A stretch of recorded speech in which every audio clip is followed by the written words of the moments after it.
Giving to your local church should be easy, and with Tithely, it is. Just download the app and securely register your credit or debit card. You're done. Now you can give during church services or anywhere else. Use Tithely to give a one-time gift or set up recurring donations. It's that simple. It's fast, secure, and easy to use. Tithely, the simplest way to give to your local church.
How I live for the moments when I'm still in your presence.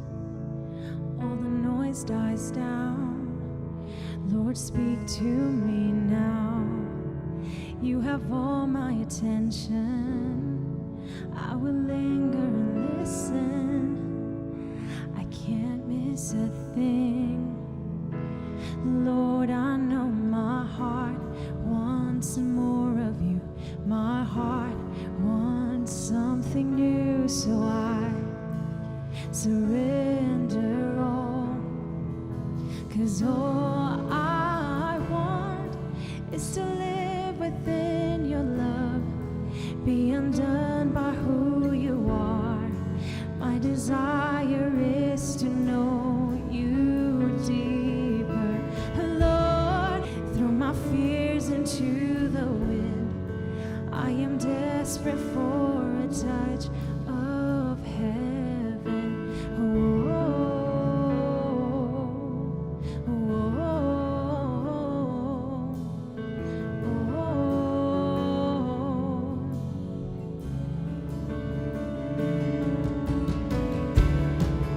You're the fire in the morning.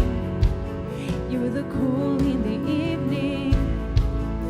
The breath in my soul, of the life in my bones. There is no hesitation in your love and affection. It's the sweetest of all.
I open up my heart to you now. So do what only you can. Jesus, have your way in me now. I open up my heart to you. I open up my heart to you now. So do what only you can. Jesus, have your way in me now. I open up my heart to you. I open up my heart to you now. So do what only you can. Jesus, have your way in me now.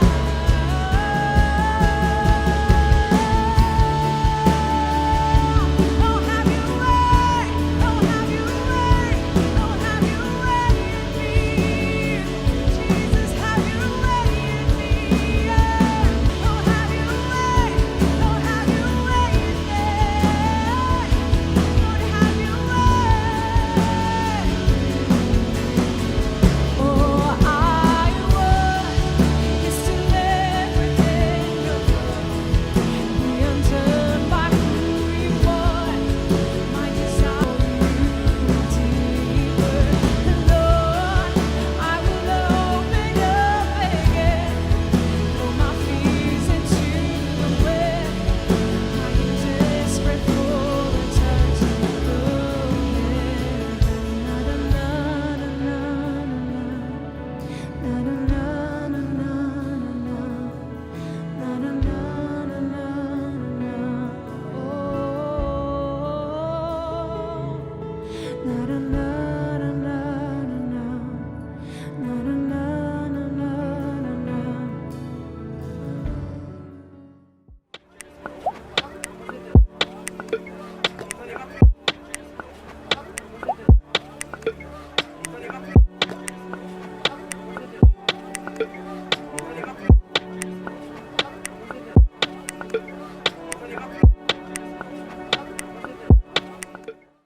Together, we are creating a new future for the Valley because of your generosity. Your financial support is being used to produce content and create a loving community that is bringing hope to hurting people during the COVID pandemic and quarantine. Your giving equips New Soul Rebecca with tools to provide access to our services and support for people who can only meet with us by phone. Because you give, the hungry are being fed, and we've launched a winter warmth campaign to protect people in the Valley from the cold this season. With your help, in 2021, we're not slowing down, but ramping up a campaign to expand our digital reach to help and inspire more kids, students, singles, families, and seniors. Your giving is making a difference in the community. 1 Timothy 6:17 through 19 says, "Don't be full of yourselves and obsessed with money, which is here today and gone tomorrow. Go after God, who piles on all the riches we could ever manage. Do good. Be rich in helping others.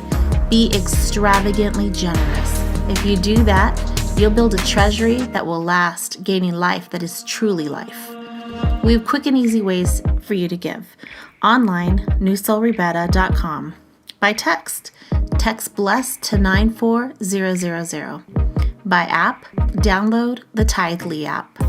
Or by mail, New Soul Rebecca, P.O. Box 574, Rebecca, New Mexico 87560. To receive text updates from New Soul Rebecca, text Rebecca to 94000. I hate wearing a mask. I despise it for so many reasons that I won't share right now. So when I found out that wearing masks was starting to be mandated again, it bothered me. Maybe you are different than I am and love wearing masks. Maybe you like wearing them while working out or having conversations with people you love. It seems like mandates are coming back. The global COVID pandemic doesn't seem to be going away anytime soon. We've had about 12 weeks here in New Mexico, basically the summer of a return to normal, and it's been amazing. People are back to work, the economy is recovering, hugs are back, fist bumps are back, sports and parties are back. But now we are hearing that the Delta variant of COVID is breaking through among vaccinated people. The hospitalizations of people due to COVID is on the rise. And we're hearing of places around the country requiring vaccines for entry to indoor events. Big box stores and other popular retailers are requiring masks again for everyone in some places. And our governor and other government agencies may limit or put an end to in-person events at some point in the near future if the virus continues to spread. These things can make me feel powerless and like a victim. In response, there is a movement among many churches to take a stand against the government in this moment, to fight for religious freedom, the right to continue meeting without limitation. Many church leaders are pushing to resist any limitations on how we worship and interact with one another. And I understand this sentiment. I do, I get it. I get why churches who are vocal about fighting for their liberty to gather and worship are attractive to people in this moment. The frustration is real. The Apostle Paul, who enters the pages of history as someone who hated the church, he believed that the movement of Jesus was going to ruin his country and his culture. Saul, as he used to be known, saw Jesus and his influence as a threat to his nation. He hated the church and had made it his mission to destroy it. That is critical to understand. And then he had an encounter with Jesus, and Saul became Paul, and he became a follower of Jesus. And because he became a follower of Jesus, every other non-Jewish Jesus follower, so if you're not Jewish and you're a Jesus follower, you were introduced to the good news about Jesus, the gospel that has changed their lives because of Paul. Paul lived 2,000 years ago in a culture that was facing the same tensions that we are facing today. Paul was a Jew, but he had Roman citizenship. That means that he was fully aware of what freedoms and rights come with that legal status. It's a status that some people in his day would fight and kill for. And as a Jew, he knew what it was like for Jews that he loved to be without freedom and legal power. He had a tension.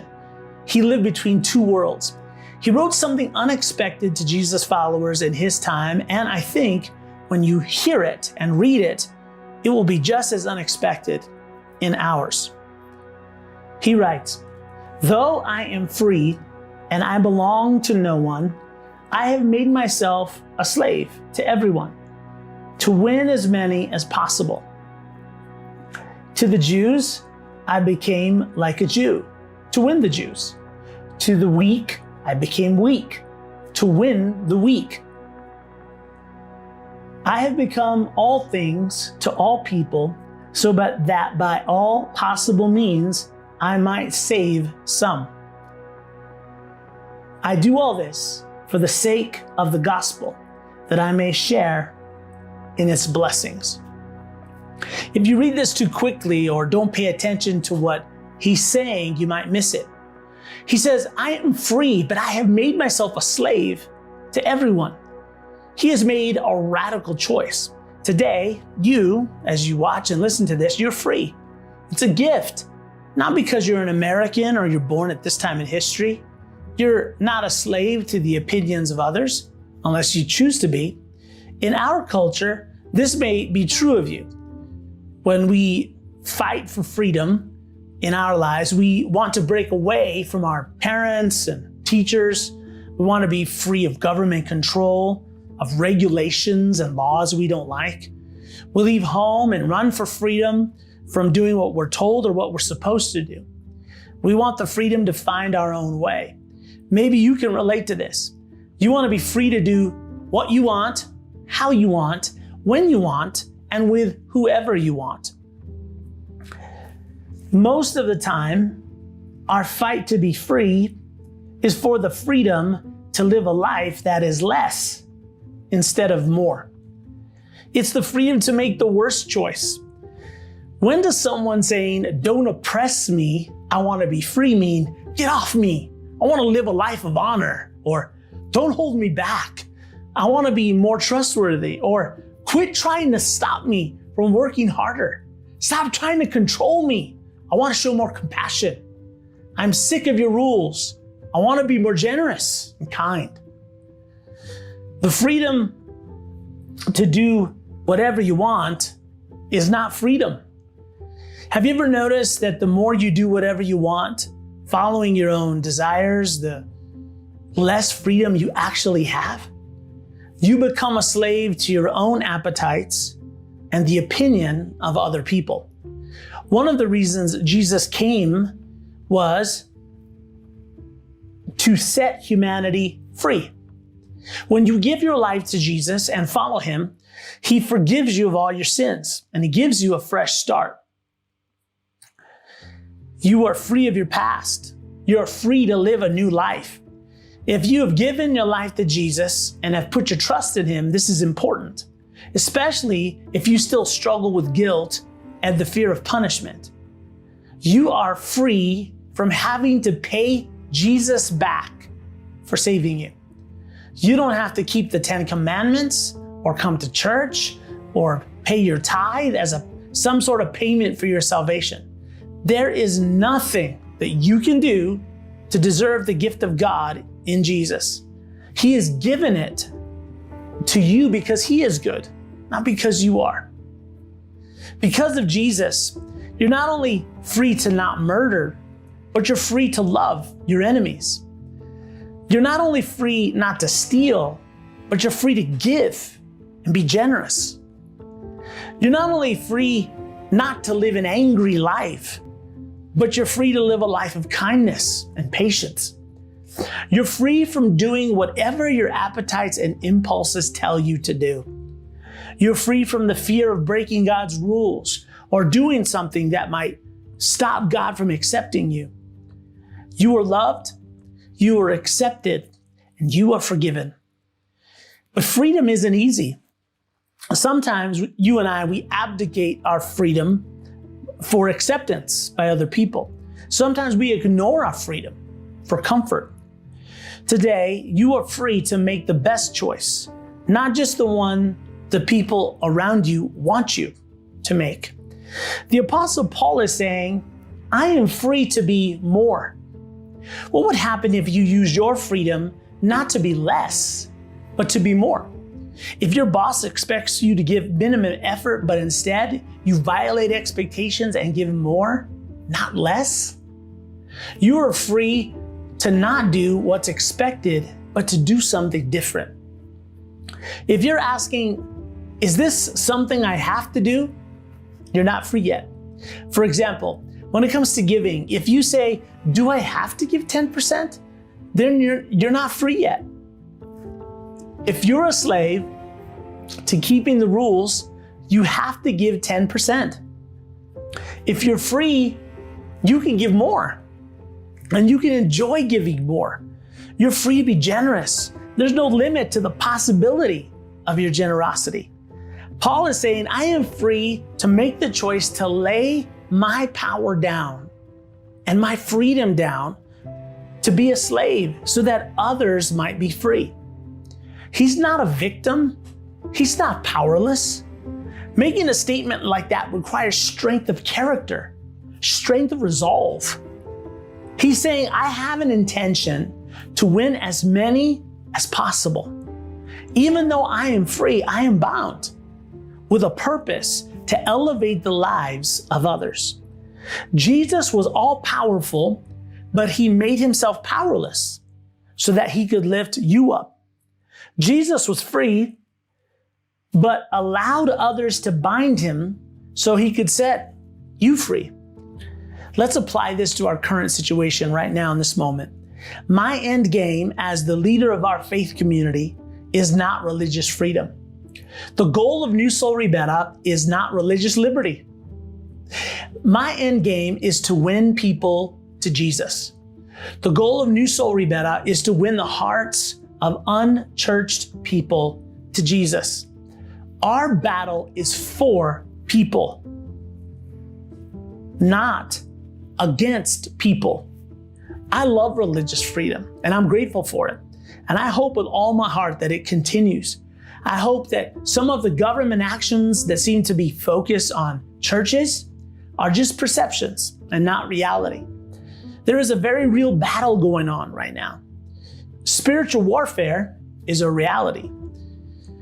As your spiritual coach, your pastor, and the leader of this faith community, I want to make sure that in this moment, we are fighting the right battle. What if we win the fight for religious freedom and lose the minds and hearts of unchurched people who see the church and Christians as people who only care about themselves, who have their own agenda? They only care about practicing their religion, even if it gets people sick, even if it kills them. This may not be true, but perception is reality sometimes. It's important that we are winning the battle that really matters. The Apostle Paul was saying, I'm not trying to win my right to live a certain way or speak in a certain way. I want to win as many people as possible. So as we move into an uncertain future, I don't process decisions for New Soul Rebetta in person or online based on what I want or what I need, based on my opinions or even my politics.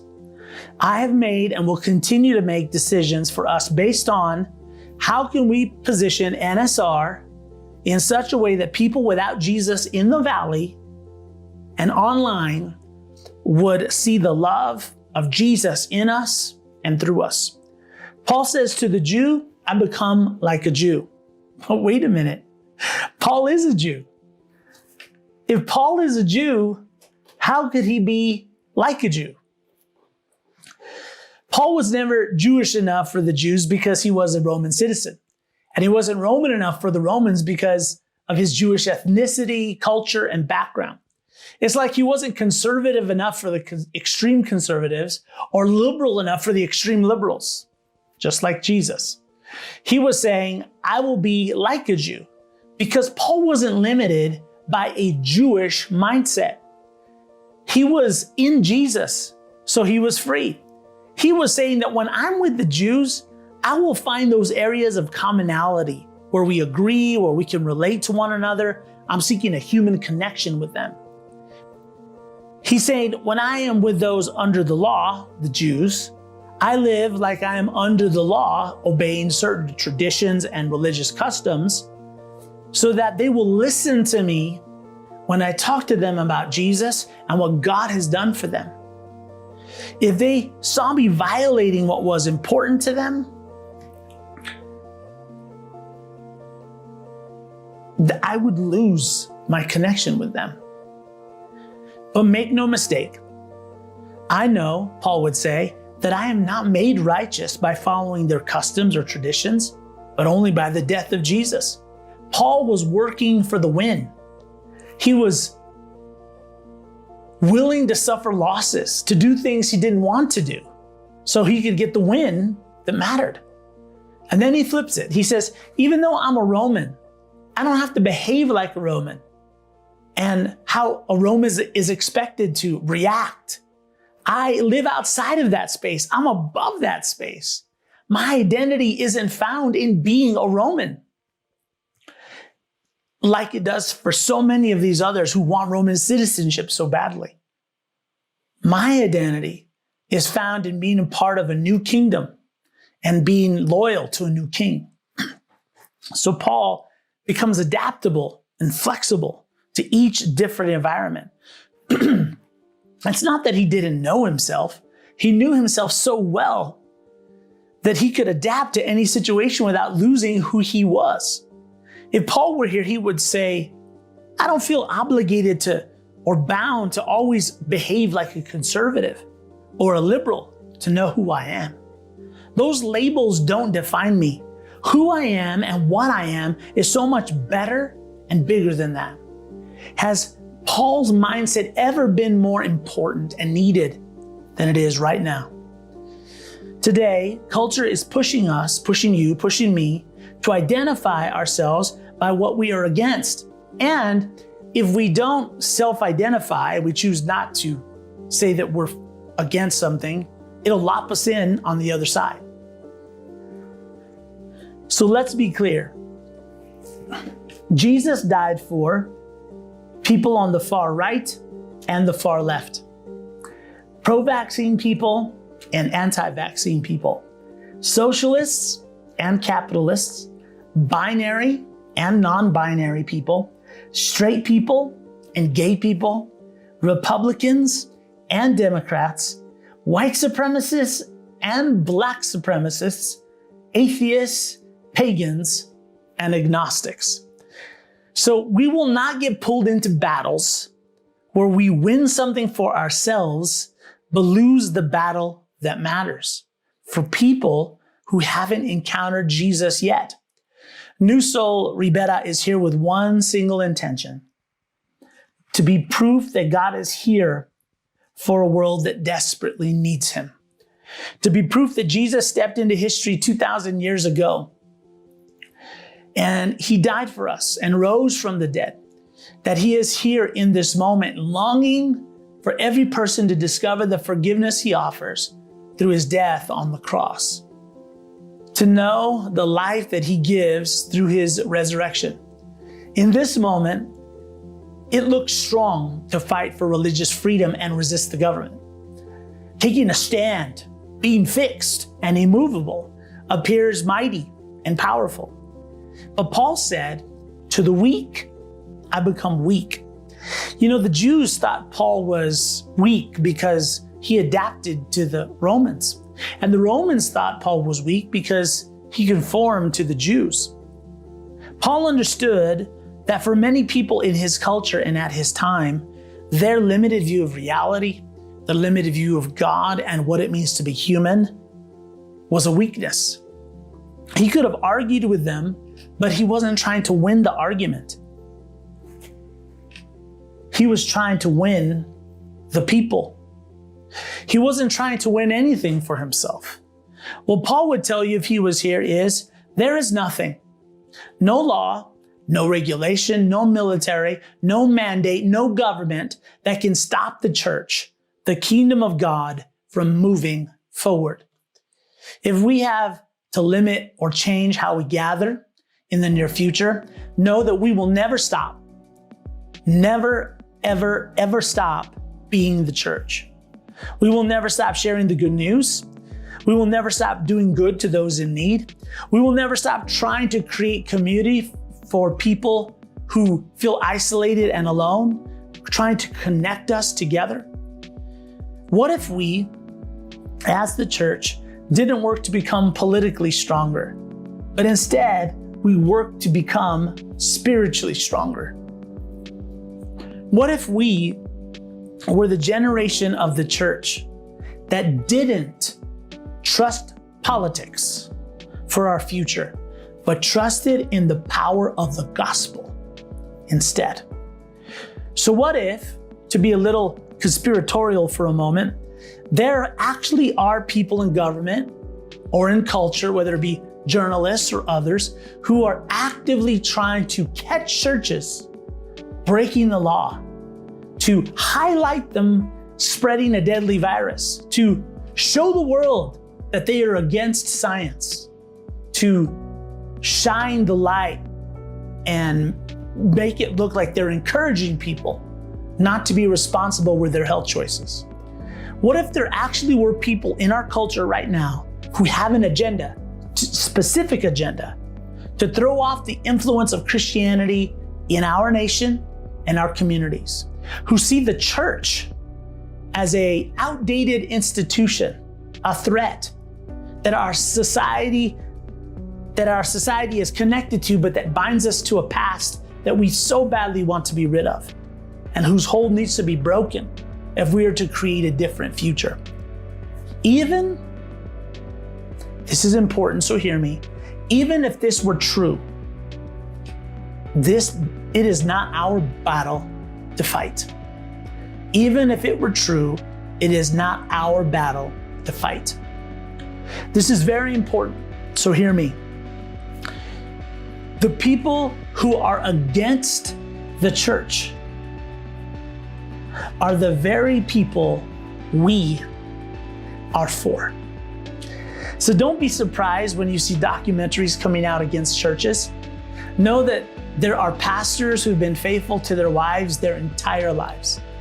There are pastors who have had their marriages and lives restored and transformed by the grace of God.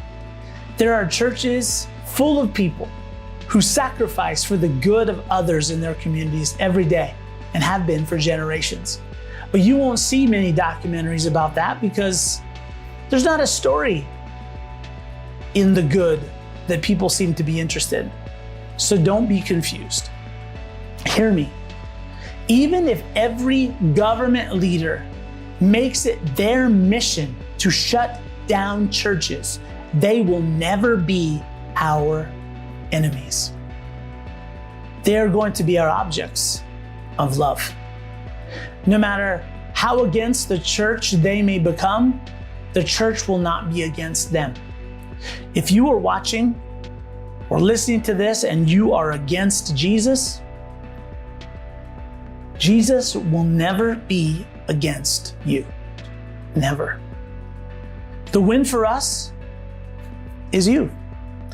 Even if you never agree with us or become part of our community or believe like us, we want you to have this unexplainable realization that you just can't get us to feel about you the way you feel about us.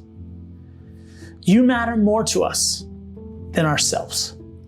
Whatever it costs us, our win is that we loved you to the very end. If you are a Jesus follower, what if when you see a person who is a threat or an enemy of the church, Jesus sees a Saul who will become a Paul and lead the church into the future? Maybe the person you think is open, they're not part of us, but they're not against the church. They never will cross over to follow Jesus. Maybe you think they're the ones who are closest to faith, who will be the next leaders of the movement of Jesus in the future. What if those who are most hostile to the influence of Jesus were the ones who are the closest to a life-changing encounter with Him? So, if you are a Jesus follower, are you defined by what you are against more than who you are for? There are so many people around us right in this moment that are living lives of desperation. They're full of fear, of loneliness, and despair. We've had about 600,000 people die of COVID, but about 850,000 have died of drug overdoses in about that same period. Your world, your family, your school, your business, and community needs hope right now. Where will they find it?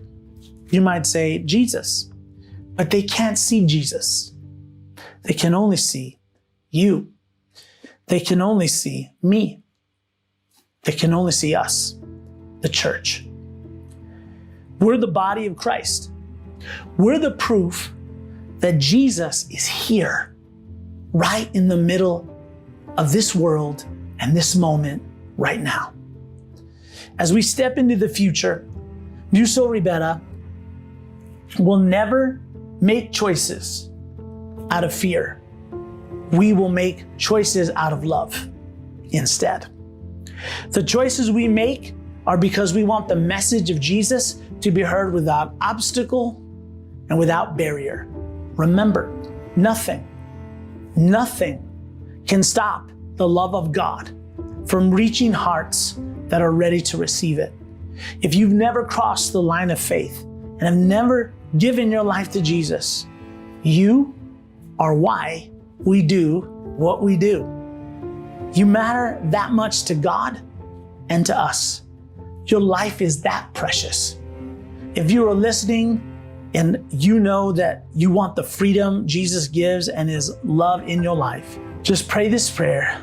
Jesus, I give you my life. Will you give me your life? Reveal yourself to me. Amen. We'll stop there for today. Don't miss next week. Worthy of every song we could ever sing, worthy of all the praise we could ever bring,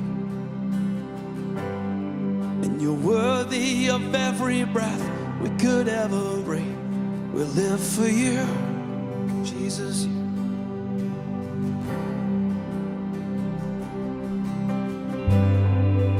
Jesus, the name above every other name.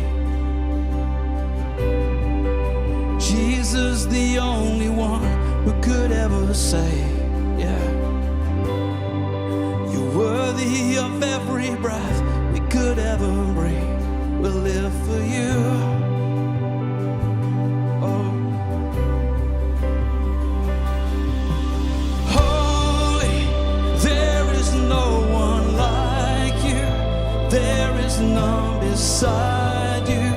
Open up my eyes in wonder and show me who you are, and fill me with your heart and lead me in your love to those around me.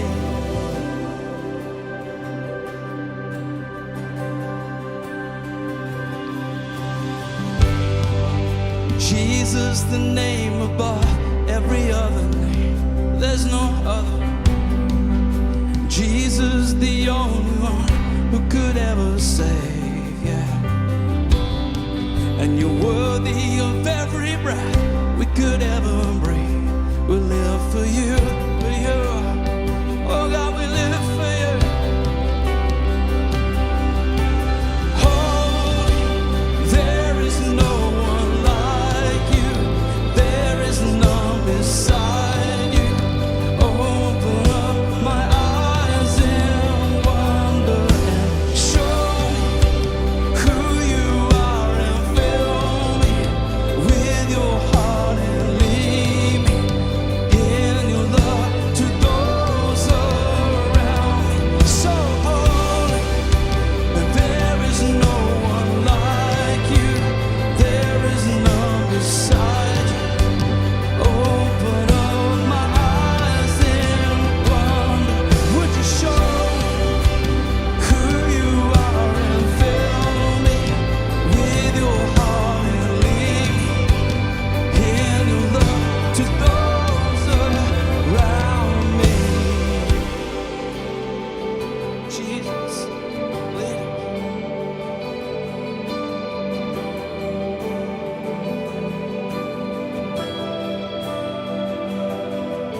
And I will build my life upon your love. It is a firm foundation, and I will put my trust in you, oh Lord, and I will not be shaken. Yes, I will build my life upon your love. It is a firm foundation. Oh, and I will put my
be shaken.